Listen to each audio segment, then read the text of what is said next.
اتنی زیادہ دھاندلی اور دھاندلا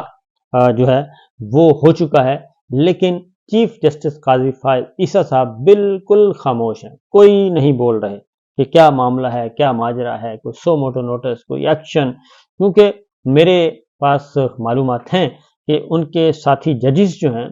وہ یہ ضرور کہہ رہے ہیں کہ اس معاملے میں دیکھا جائے، بنیادی انسانی حقوق پامال ہو رہے ہیں، عدلیہ کی آزادی مسخ ہو گئی ہے، بار جو ہے وہ بہت کوسوں دور جا چکی ہے، چند نون لیگ کے جو چہرے ہیں وہ بار ایسوسیشن میں بیٹھے ہیں یا بار کونسل میں بیٹھے ہیں، وہ صرف طرفدار بنے ہوئے ہیں، ادروائز کوئی نہیں ہے۔ اب مسئلہ کیا ہے؟ اصل جو خبر ہے، مخصوص نشستیں نہیں دی جا رہی، چیف الیکشن کمشنر نہیں دے رہے، اور سپریم کورٹ خاموش ہے، سپریم کورٹ کوئی ایکشن نہیں لے رہی۔ بلے کا نشان واپس لینے میں چیف جسٹس قاضی فائز عیسیٰ صاحب نے اہم ترین کردار ادا کیا، بلے کا نشان واپس لے کر، اور نہ صرف بلے کا نشان واپس لیا بلکہ اس کے بعد جو کچھ ہوا، ہر معاملے میں چیف جسٹس قاضی فائز عیسیٰ صاحب نے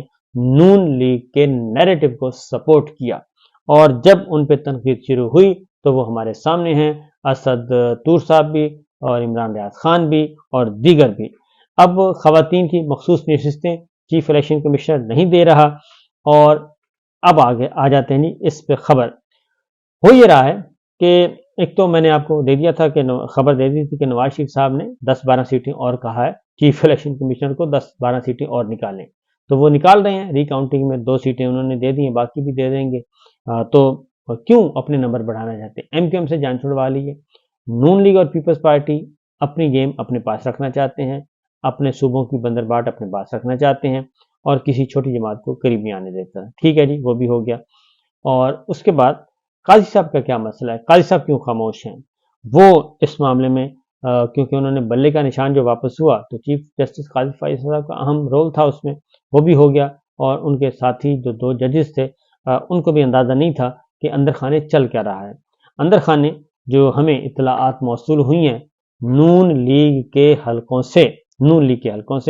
وہ یہ ہے کہ انہوں نے کہا جی کہ خواتین کی جو مخصوص نشستیں ہیں اور اقلیتوں کی،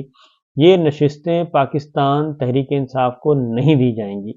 اور اس کا حکم آ چکا ہے، اور چیف الیکشن کمشنر یہ کام نہیں کریں گے، اور وہ عمران خان صاحب کو یا پاکستان تحریک انصاف کو سیٹیں نہیں لینے دیں، ایون خیبر پختونخوا میں بھی سیٹیں ان کو نہیں لینا دے رہے پی ٹی آئی کو، سنی اتحاد کونسل کو، کیونکہ وہاں سے تو ویسے ہی ان کا صفایا ہو گیا، تو وہاں پہ بھی سیٹیں جو ہیں وہ دوسری جماعتوں کو دینے کا ارادہ ہے، اور مرکز میں بھی یہی ہے۔ کیوں ایسا ہے؟ 10-12 سیٹیں کیوں اور مانگی جا رہی ہیں؟ تو اس میں جو راز فاش ہوا ہے وہ یہ ہے جی کہ وہ چاہتے یہ ہیں کہ کوئی امینڈمنٹ لانا چاہ رہے ہیں، اور وہ چاہ رہے ہیں کہ ان کو ایوان میں 2/3 میجورٹی مل جائے، اور 2/3 میجورٹی صرف اسی صورت میں مل سکتی ہے کہ خواتین کی نشستیں پاکستان تحریک انصاف کو نہ دی جائیں، اور وہ سیٹیں اٹھا کر دے دی جائیں نون لیگ، پیپلز پارٹی اور ایم کیو ایم کو، لہٰذا ان کو دے دی جائیں، اور یہ تینوں جماعتوں کے پاس 2/3 میجورٹی کے نمبرز پورے کر دیے جائیں ان تینوں جماعتوں کو، اور ان تینوں جماعتوں کے نمبرز پورے ہو جائیں گے تو پھر پاکستان تحریک انصاف انتہائی مینورٹی میں چلی جائے گی، اور اس کے پاس یہی نمبر رہیں گے جو کہ اس وقت نظر آ رہے ہیں، اور اس سے بڑھ نہیں پائیں گے۔ جو 100 نمبر ہیں یہ اس سے زیادہ نہیں ہوں گے جی، 95 ہیں، 100 ہیں، 97 ہیں، 98 ہیں، اور اس میں سے مزید سیٹیں کم کی جائیں گی، 2 سیٹیں لے لی گئی ہیں ری کاؤنٹنگ میں، اور اطلاع ہے کہ 8 سیٹیں اور ہوں گی۔